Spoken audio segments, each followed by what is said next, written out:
Really good work with that right foot, Come on, man. That's what I'm talking about. Lay down the power. It's like knocking a gift wrapping off this thing. Still had that new car interior smell. Things only got like 3,000 miles on it. It's a 2010 GT500. Yeah. Now, this was the last of the iron block V8s on this thing. In 2011, they shaved 105 pounds off the front of this thing by going to that aluminum block. And that was pretty cool. This guy was 510 foot-pounds of torque. A glutton for punishment, but we're gonna turn it up. We gotta actually find out what we did on the baseline numbers. Not bad. Looks like 407. 409. So a good place to start out on this thing, but let me tell you what we're gonna do to wick it up. Now, from the factory, this guy's had kind of a big pulley on it. From Mecco Motorsports, we got their 2.6 pulley. Now, this thing is really sweet. Now, the really thing I like about the Mecco Motorsports pulley is it's got this hub. It's kind of interchangeable, if you will. So we're gonna press this hub onto this shaft, and then after that, this pulley literally just screws right on.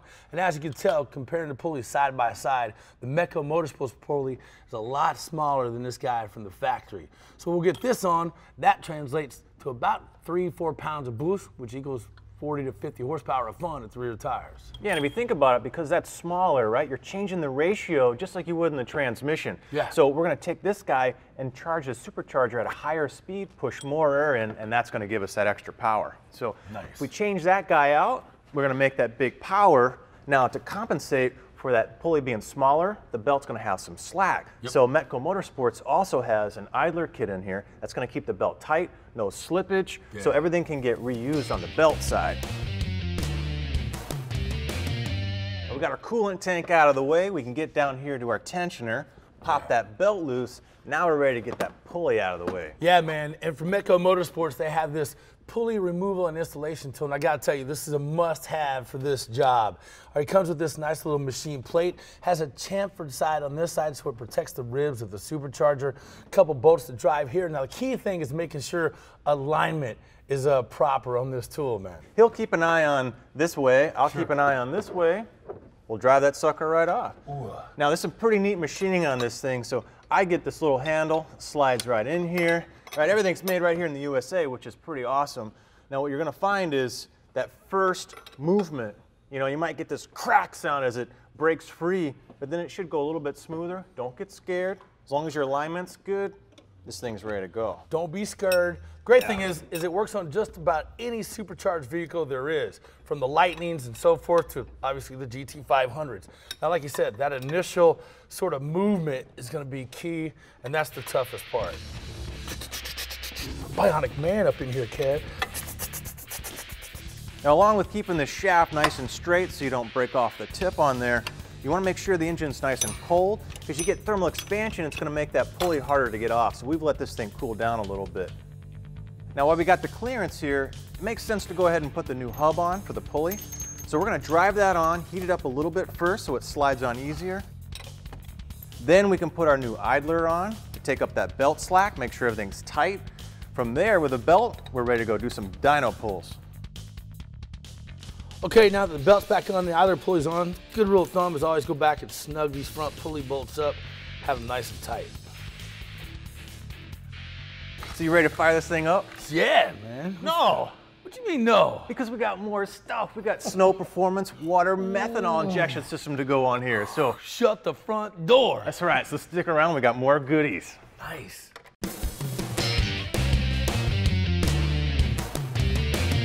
Gang, where have you been? Come on back. Welcome to Two Guys Garage. Let's catch you up on what we've got in the shop today. Now, it's a 2010 Mustang GT500. Pretty boss right from the factory. But let's pull you in a little closer and show you what we've done. A 2.6 pulley here from the factory. I believe it was like a 3.0, right? It's bigger. Yeah, bigger. So this guy is gonna spin this supercharger a little bit faster, giving us about 3 to 4 additional pounds of boost than what it was from the factory. Already some plus. Yeah, that's pretty significant. Now, anytime you're boosting or putting more performance in an engine, you're adding more pressure in the cylinder, which makes your knock limit go down. Right. So you either need to pull spark, or you need to start running race gas. Well, you're also compressing a lot of air and building up heat, so you need to cool it. So we got this magical mix from Snow Performance. It's about a 50-50 water methanol concoction. Now that is a nice, safe system, but then between the water cooling, the methanol cooling, and the fuel properties of methanol, boy, you got some kick, but you know, additional fuel and cooling system in here to make some big numbers. Yeah, now think about it. Also, you're cooling them inlet temperatures. You're raising the effective octane, right? That's going to allow you to run more spark and more timing. That creates more power. Yeah, it's pretty simple. So we got a little plate here. It's going to go right behind the throttle body. So we got that removed, the zip tube's out of the way. Nice. So with these two injectors here, right, sandwiches back in. We've got a primary. So that's going to come in down low, and we got a main whopper. Yeah, it's called the power injector, right? Yeah. So that's for that full throttle all the way in, giving you everything it's got. Yeah, so the rest of the kit's pretty simple. You need a tank. You can mount that anywhere. We're going to put it in the trunk. Right. We got a fuel pump. Yep, the line, some press-in fittings, some nozzles here, and you could vary in size there, and a couple solenoids here to control everything. Yeah, pretty simple. You got nice weather pack connectors. We're going to get this thing strung in. And we got a controller for the inside. We'll show you that in a few. All right, now that we're going to be gulping a whole bunch more air, we're going to clean this system up. Now, we already got the cold air filter. We're just going to clean up the zip tube. Now, you can see, you know, if you look inside there, it's a little bit clumsy. You got to go from round to oval transition, so smooth that sucker right out. Not so much right here. And make it look pretty. Yeah, from JLT Performance. This is their air induction solution. Pretty sweet, man.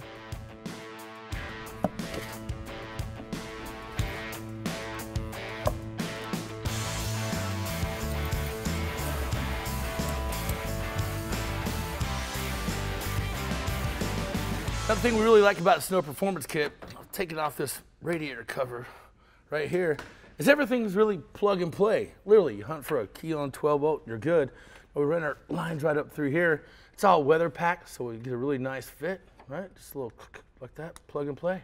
Seriously, that easy. Now what's gonna happen here is we'll mount this solenoid up in here, run the lines out of that to our plate, and we'll be good to go. It's about all the wiring you have to do when it comes to Snow Performance. Like it. So we just got to find a good place for the tank and the pump, you know, find a good location for it, and just make sure between the tank and the pump, you got a solenoid set up here, so that'll close off all the fuel, keep it nice and safe. So a couple of holes, this guy will be mounted here in just a couple of minutes. Okay, next up on our GT500 are some plugs. Now when you're talking about plugs, I like these E3s. Reason being, it's got a lot more material down here so that connects that spark. You have a lot more edges. That way you have a lot less metal erosion, kind of key. Now we've got these guys down to assure proper spark. Now get these in and find out what all that racket is out there. What? Here's the part where we're communicating with the mother ship.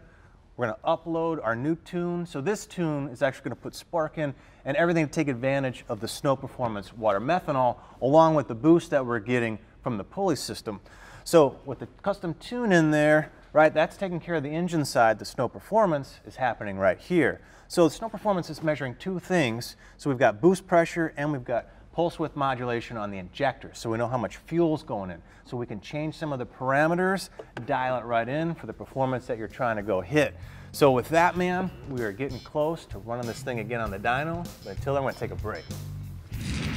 For more information about anything you've seen in today's show, check out mavtv.com or visit our website at twoguysgarage.com.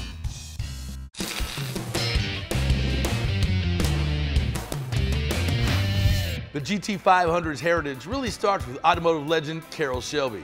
When Ford asked him to turn the '65 Mustang into a performance car, the result was the Shelby GT350. 2 years later, Ford released the '67 GT500 with a big block V8 engine. Now, Shelby continued producing Mustang models with Ford up until 1970. Then in 2006, Shelby returned to build a special edition Mustang design. And in January 2009, Shelby released the 2010 GT500, one of the most powerful Mustangs ever built.